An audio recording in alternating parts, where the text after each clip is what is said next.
Hey, what's up, everybody? It's Charles, and I welcome you guys to another episode of the Dreamerspro Show, where we cover everything from sports, hot topics, classic debates, entertainment, and we give you guys a fresh perspective on things and how we see them. And today, we're going to be talking a little bit more about this story, so we want you guys to stick around. If you haven't subscribed to the channel, make sure you go ahead and do so now. Anyway, as you all know, this Malika Andrews made a lot of headlines over the last, let's say, week or so, right? She's been making a lot of headlines, especially after that Ime Udoka story broke. The first incident with Malika Andrews was on, during an airing of ESPN First Take. I believe it was last week, Friday. And she was I think she was at the Boston Celtics, press conference when they were addressing the whole Ime Udoka story.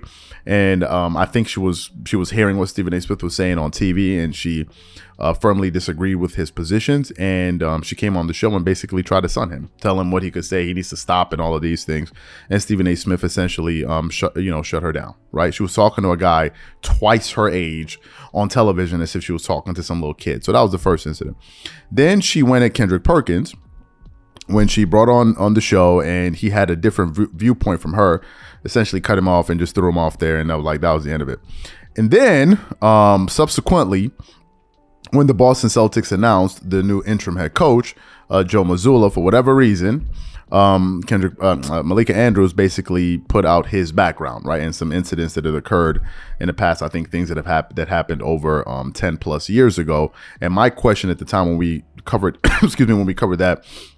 that story, I was like, is this guy running for political office? Like, why do we need to put all of his background out there? Like, who's it for? He's just an interim head coach. He's not even the head coach of the team. So I was like, what are you trying to accomplish there?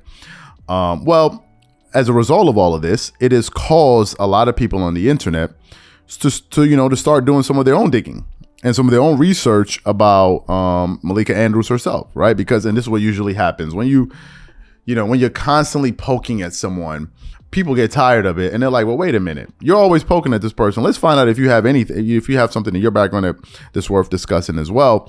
And we basically found this article that we want to read from sportsrush.com that basically, shows us now that Malika Andrews seems to be, flagrantly hypocritical with this Ime Udoka story. But before we get into that, this video is brought to you by our sponsor, Aura, who's also the official sponsor of the Minnesota Timberwolves. Do you know what the fastest growing crime in America is today? It's identity theft.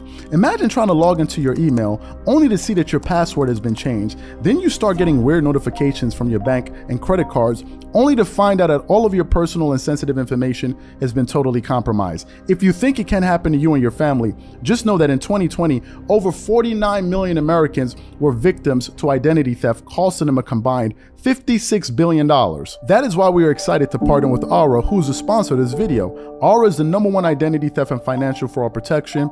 Aura monitors the dark web and alerts you if any of your passwords and accounts have been breached. And funny enough, after using Aura, I discovered some of my credentials were floating around in the dark web, and the app showed me exactly when and where the breach happened. In addition, Aura allows you to set spending alerts, and they'll notify you of any suspicious transactions. Aura is 4 times faster than any of its competitors in alerting you if someone is trying to open a credit card or obtain a loan using your name. And remember this, every 14 seconds, someone becomes a victim of identity fraud.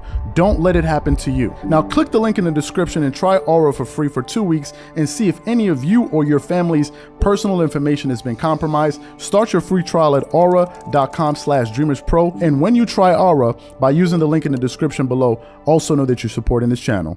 Thank you. So what we want to do is we want to get into this article here and read some of what it has to say. Basically, the article starts off with the headline from sportsrush.com. Basically, who is Malika Andrews dating? ESPN reporter's love life comes to forefront after Ime Udoka's statement. Malika Andrews has seemingly taken the NBA world by scruff of the neck. The first big chance she was given. The article basically continues on, saying NBA reporters match made in heaven. Malika Andrews' dream man is Dave McMenamin. Usually, when personalities within NBA journalism choose to date someone, it's usually someone that is not from their field for one reason or another.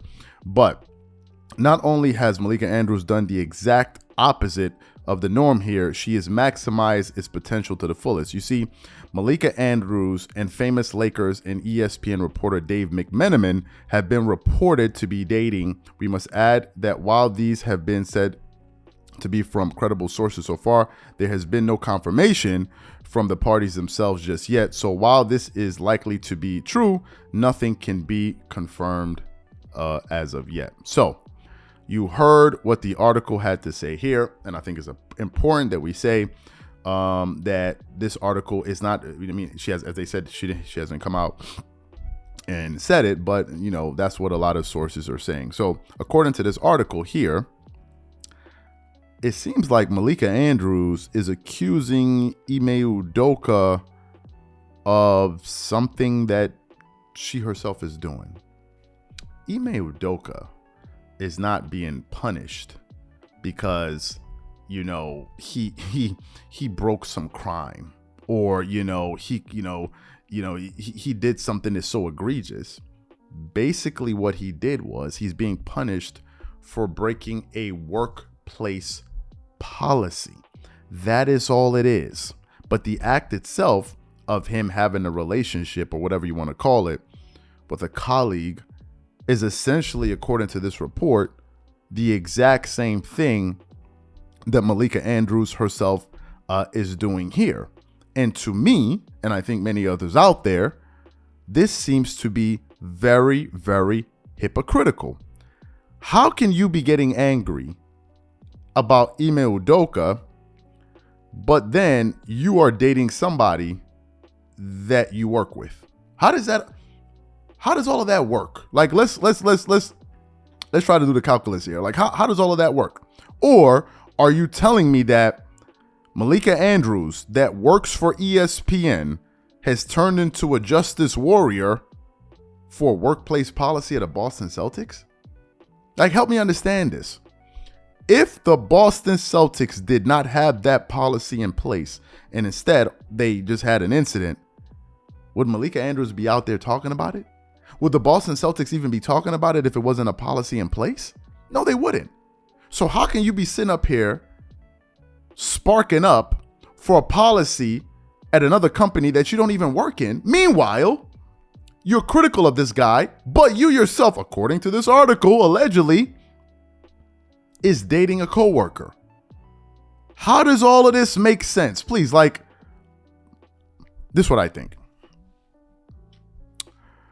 I think Malika is only angry because she found another opportunity to bash men. Period. End of story. And judging from all the incidents and all of the various debates and mini altercations she's had on that network, it's usually all black guys. That's usually who it is. Let's run through the gambit.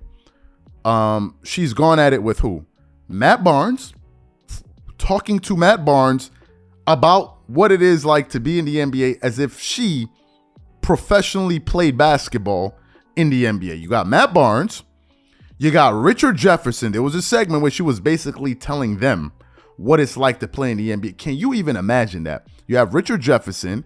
You have Stephen A. Smith, who has tenure over her at ESPN and is somebody that is twice her age, talking to him like he's some little kid on live TV. Then you have Kendrick Perkins. But I've never, ever, ever, ever, ever seen her talk that way to Brian Windhorst. I've never seen her talk that way to Dave McMenamin. So why are you so comfortable talking to these cats like this? The moral of the story is this. Don't throw stones if you yourself live in a glass house. It's best you remain silent. Catch y'all on the next episode.